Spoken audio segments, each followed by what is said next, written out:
Mari kita buka pembelajaran ini dengan doa. Marilah kita berdoa dalam nama Bapa dan Putra dan Roh Kudus. Amin. Datanglah ya Roh Kudus, penuhilah hati umat-Mu dan nyalakanlah di dalamnya api cinta kasih-Mu. Utuslah Roh-Mu, maka semuanya akan dijadikan lagi dan Engkau akan membaharui muka bumi. Ya Allah, Engkau telah mengajar hati umat-Mu dengan penerangan Roh Kudus. Berilah supaya berkat Roh yang kudus itu kami senantiasa berpikir benar dan bijaksana, serta selalu bergembira karena penghiburannya. Demi Kristus Tuhan dan pengantara kami. Amin. Dalam nama Bapa dan Putra dan Roh Kudus. Amin. Halo adik-adik yang baik, apa kabar kalian semuanya? Semoga kalian sehat dan tetap bersemangat.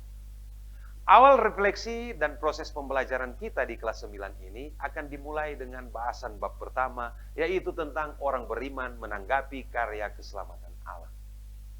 Adik-adik yang baik, Allah tidak tinggal tersembunyi, tetapi Ia berkenan menyatakan diri kepada manusia. Ia menyatakan diri kepada manusia dalam pertemuan pribadi.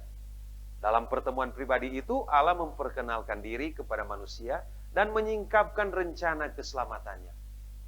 Manusia diajak untuk bersatu dengan Allah. Karena kesatuan dengan Allah itulah keselamatan sejati yang dimaksudkan. Manusia menanggapi keselamatan Allah dengan iman. Iman berarti jawaban atas panggilan Allah dan penyerahan diri kepada Allah. Dalam iman, manusia menempatkan Allah sebagai sumber keselamatan sejati. Dalam iman, manusia beragama dan beriman. Pada bab pertama ini, ada 5 tema yang akan kita dalami bersama, yaitu pertama, Allah adalah sumber keselamatan yang sejati. Beragama sebagai tanggapan atas karya keselamatan Allah. Beriman sebagai tanggapan atas karya keselamatan Allah. Beriman Kristiani, iman dan kebersamaan dalam jemaat, serta Maria teladan hidup orang beriman. Nah, adik-adik yang baik, pada kesempatan ini kita akan mendalami bagian yang pertama dari bab 1, yaitu Allah adalah sumber keselamatan yang sejati. Adik-adik yang baik, dalam masyarakat masih dapat kita temukan orang yang berpandangan bahwa sumber keselamatan terdapat pada harta benda duniawi. Harta benda duniawi dianggap sebagai jaminan keselamatan hidup.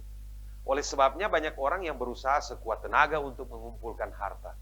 Bahkan menghalalkan segala macam cara. Sampai-sampai orang melawan kehendak Allah demi mengumpulkan harta kekayaan. Ia tidak takut mencuri, ia korupsi, ia menipu, dan lain sebagainya. Ada banyak orang yang merasa tidak membutuhkan Allah lagi karena segala persoalan yang dialami bisa diselesaikan dengan harta. Selain itu, ada pandangan lain bahwa kemajuan ilmu pengetahuan dan teknologi membawa keselamatan bagi manusia. Kemajuan teknologi kedokteran dan alat bantu kesehatan menjadi tempat untuk menggantungkan hidup. Mari kita simak cerita berikut ini. Ada seorang pemuda yang mendekati seorang pertapa dengan permintaan. Tunjukkan kepadaku bagaimana cara dapat menemukan Allah. Pertapa itu bertanya kepada pemuda itu, "Berapa besar kerinduanmu itu?" Orang muda itu menjawab, "Lebih dari apapun di dunia ini." Pertapa itu membawa orang muda itu ke tepi sebuah danau, dan mereka masuk ke dalam air danau sampai air danau mencapai leher. Kemudian pertapa itu mengangkat tangannya dan menekan kepala orang muda itu ke dalam air. Orang muda itu berjuang dengan susah payah, tetapi pertapa itu tidak melepaskannya sampai ia hampir kehabisan nafas karena tenggelam. Ketika mereka kembali ke tepi danau, pertapa itu bertanya kepada pemuda itu, "Anakku, ketika kamu berada di dalam air tadi, apa yang paling kamu inginkan? Lebih dari segala sesuatu." Tanpa ragu, pemuda itu menjawab, "Aku ingin bernafas." Pertapa itu berkata kepada pemuda itu, "Ketika engkau ingin menemukan Allah seperti kamu ingin bernafas di dalam air tadi, maka matamu akan terbuka terhadap keajaiban Allah." Adik-adik yang baik, cerita tadi mengandung pesan bahwa kebutuhan akan Allah seharusnya merupakan kebutuhan yang mengalahkan kebutuhan-kebutuhan lainnya. Memang pada kenyataannya banyak orang baru merasa membutuhkan Allah pada saat mereka mengalami penderitaan atau kesusahan hidup. Baru pada situasi tak berdaya dan tak mempunyai andalan hidup, manusia mencari Allah. Padahal dalam keadaan senang dan hidup enak, manusia sering melupakan Allah. Tidak mengherankan, ketika ada ujian, Anda baru mulai berdoa. Atau hanya di saat ada kesulitan, orang pergi beribadah. Atau di saat pandemik, orang berteriak-teriak mencari Allah.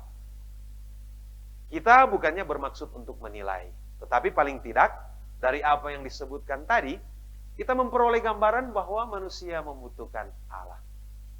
Nah, adik-adik yang baik, kita membaca Kisah Para Rasul, bab 17, ayat 16 sampai 34. Kisah Para Rasul, bab 17 ayat 16 sampai 34. Beberapa pertanyaan yang harus Anda jawab. Yang pertama, bagaimana orang-orang Athena memahami sumber keselamatan hidupnya? Kedua, bagaimana sikap Paulus terhadap pandangan orang-orang Athena? Yang ketiga, bagaimana pandanganmu tentang sumber keselamatan yang sejati?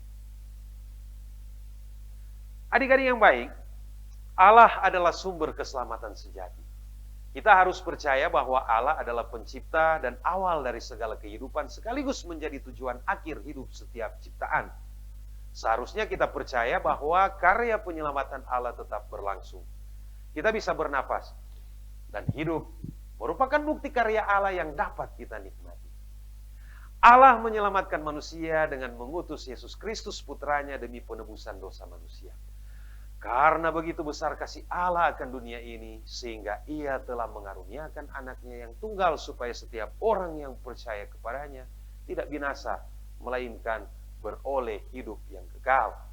Bandingkan Injil Yohanes bab 3 ayat 16. Allah adalah sumber keselamatan yang sejati. Adik-adik yang baik, mari kita tutup pembelajaran kita dengan doa. Kita berdoa dalam nama Bapa dan Putra dan Roh Kudus. Allah Bapa yang Maha Baik, terima kasih atas karya penyelamatan-Mu dalam diri kami. Kami bersyukur kepadamu untuk semuanya itu. Dan kami hanya mau menyerahkan hidup kami selanjutnya dalam penyelenggaraan-Mu yang penuh kasih. Demi Kristus Tuhan dan pengantara kami. Amin. Dalam nama Bapa dan Putra dan Roh Kudus. Amin.